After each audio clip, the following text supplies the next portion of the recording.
Hello and welcome back once again to my channel the travel man today. Dear friends, कैसे आप सब लोग? बात करते हो इस वीडियो में क्या आपको अगर ट्रिप प्लान करना है या हॉलीडे प्लान करना है तो क्या साउथ ईस्ट एशिया चूज़ करना चाहिए या यूरोप। बने रहे इसी तरीके से। आगे बढ़ने से पहले रिक्वेस्ट करता हूँ कि मेरे चैनल पे EU टूर के व्लॉग्स आने वाले हैं, तो आपको फॉलो ज़रूर करना है चैनल को। वीडियो को लाइक करें, सब्सक्राइब करें और शेयर करें इन वीडियोज़ को। Let's talk about it. सबसे पहले मैं बात करता हूँ कॉस्ट और बजट की। तो अगर आप फ़्लाइट्स, होटल, एकोमोडेशन वगैरह की अगर बात करें तो आप थाईलैंड, वियतनाम, कंबोडिया, म्यांमार इन कंट्रीज़ में जाते हैं, इंडोनेशिया, तो आपको काफ़ी सस्ता पड़ता है कंपैरेटिवली। अगर आप यूरोप से इसे कंपेयर करके देखें तो यूरोप में क्या है कि काफ़ी फ़्लाइट्स वगैरह इनफैक्ट जो ये क्लेम करते हैं कि सस्ती 2500 या 3000 रुपए के अंदर आप ट्रैवल कर सकते हो यूरोप में फ्रॉम सिटी टू सिटी। ऐसा नहीं है, क्योंकि जहाँ लगेज लेने, ख़रीदने, डालने की बात आती है तो वो आपकी जो फ़्लाइट है, एक ही फ़्लाइट आपकी वही 12 या 13,000 रुपये की पड़ जाती है। तो इट्स नॉट दैट ट्रू कि यूरोप में ट्रैवल करना सस्ता है या होटल अकोमोडेशन बुक करने सस्ते हैं। 15,000 से सस्ता होटल एवरेज से लेके अगर आप देखें 35, 40, 50 डिपेंड करता है कि आपको कितना हाई एंड होटल चाहिए, वो एक्सपेंसिव पड़ जाता है। लेकिन थाईलैंड में अगर उतनी स्पेस की बात करूँ, फैसिलिटीज़ की बात करूँ तो बहुत सस्ते में, यानी कि आप 1500 रुपये, 800 रुपये, 1000 रुपये, 1500, 2000 रुपये के अंदर भी होटल्स वगैरह बुक कर सकते हैं। Than who wins? South East Asia, and especially it's very ideal for backpackers और जो यंगस्टर्स हैं जो अफोर्डेबल ट्रैवल को देख रहे हैं।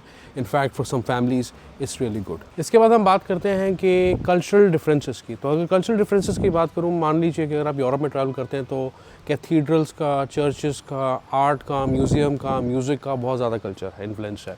अगर आप इसे साउथ ईस्ट एशिया से कंपेयर करें तो साउथ ईस्ट एशिया में यह है कि ज़्यादातर आपके पास टेम्पल्स हैं, म्यूज़िक फेस्टिवल्स होते हैं। वैसे जो उनके कल्चरल फेस्टिवल्स हैं वो बहुत ज़्यादा होते हैं। एक स्पिरिचुअल एक्सपीरियंस आपको मिलता है साउथ ईस्ट एशिया में अगर आप इसे यूरोप से कंपेयर करके देखेंगे।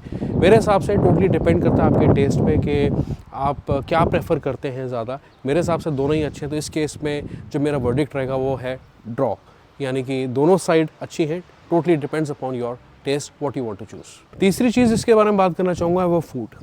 अब मेरा क्या वर्डिक्ट है इसके बारे में? अगर मैं वेस्टर्न फूड की बात करूं, यूरोप की फ़ूड की बात करूं तो काफ़ी पॉपुलर क्यूजीन्स है। इटालियन ही हो गया, फ्रेंच हो गया, ग्रीक फूड हो गया, गॉर्मे फूड हो गया। तो ये सब जो है ओरिजिनेट होता है वेस्टर्न कंट्री से।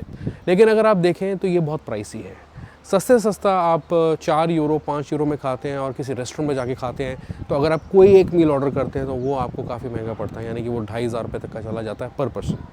तो इसे अगर आप साउथ ईस्ट एशिया से कंपेयर करेंगे, जहाँ पे स्ट्रीट फूड ही इतना रिच है और काफ़ी हेल्दी भी है, क्योंकि they take lot of protein diet या सी फूड की अगर हम बात करें। जहाँ पे अगर मैं वेस्टर्न फूड की बात करूँ तो they use lot of refined flour, जिसे आप मैदा भी कहते हैं हिंदी में।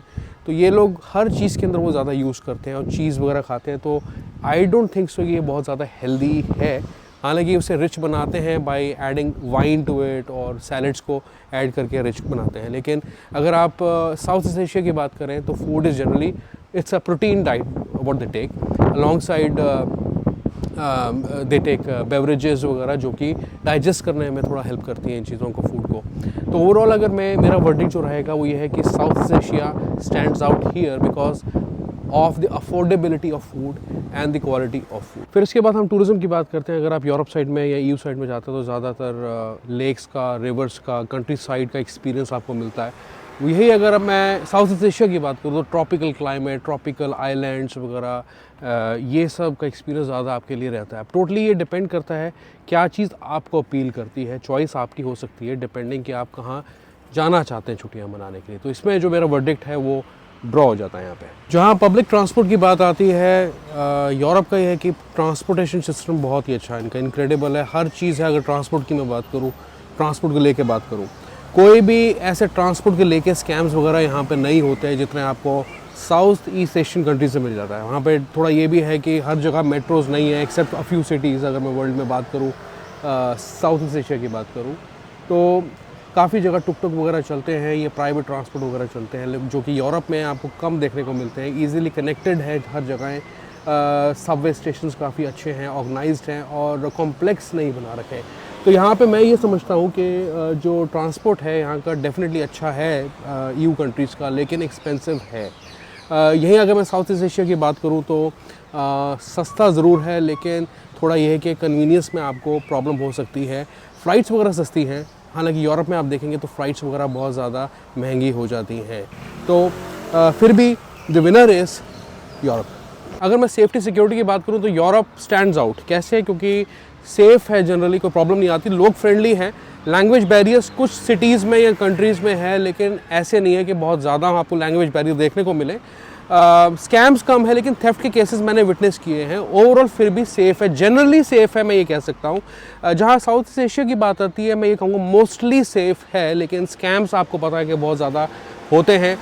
हर किसी टाइप का स्कैम वहाँ पे आपको देखने को मिल जाता है। तो इसमें मैं ये कहूँगा, और लैंग्वेज बैरियर तो अपने आप में है ही है, तो फिर भी मैं कहूँगा जो मेरा वर्डिक्ट रहेगा कि Europe is safer than South East Asia. जहाँ एडवेंचर की बात आती है, अगर मैं यूरोप की बात करूँ तो टोटली एलिगेंट है, हिस्टोरिकल है, रोमांटिक है। जहाँ पे साउथ ईस्ट एशिया की बात आती है तो वो ज़्यादा रॉ टूरिज़म के लिए है या फ्री स्पिरिटेड लोगों के लिए है। तो चॉइस इज़ योर्स। मेरा वर्डिक्ट इसके बारे में कोई डिफरेंट नहीं है, यहाँ पे वर्डिक्ट हुआ ड्रॉ।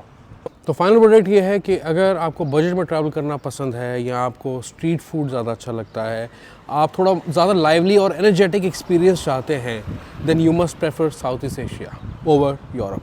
हालांकि यूरोप अगर आप फैमिलीज़ के साथ जा रहे हैं तो आप एक अच्छा ट्रिप बना सकते हैं, बिकॉज़ यहाँ पे आप कंट्रीब्यूट कर सकते हैं फंड्स और एक अच्छा एक्सपीरियंस ले सकते हैं, रिलैक्स एक्सपीरियंस ले सकते हैं। हालांकि जो टूरिज़म है साउथ ईस्ट एशिया में वो काफ़ी ज़्यादा क्राउडेड हो चुका है। ओवर टूरिज़म की प्रॉब्लम यहाँ पे मैं देख रहा हूँ, लेकिन फिर भी मेरा जो पर्सनल वर्डिक्ट है, चॉइस है, वो है south East Asia over Europe. इसी के साथ इस वीडियो को मैं यही ख़त्म करता हूँ। आई होप कि आपको ये वीडियो अच्छी लगी होगी। इस वीडियो को लाइक करें, शेयर करें सबके साथ। And I see you once again. Bye bye.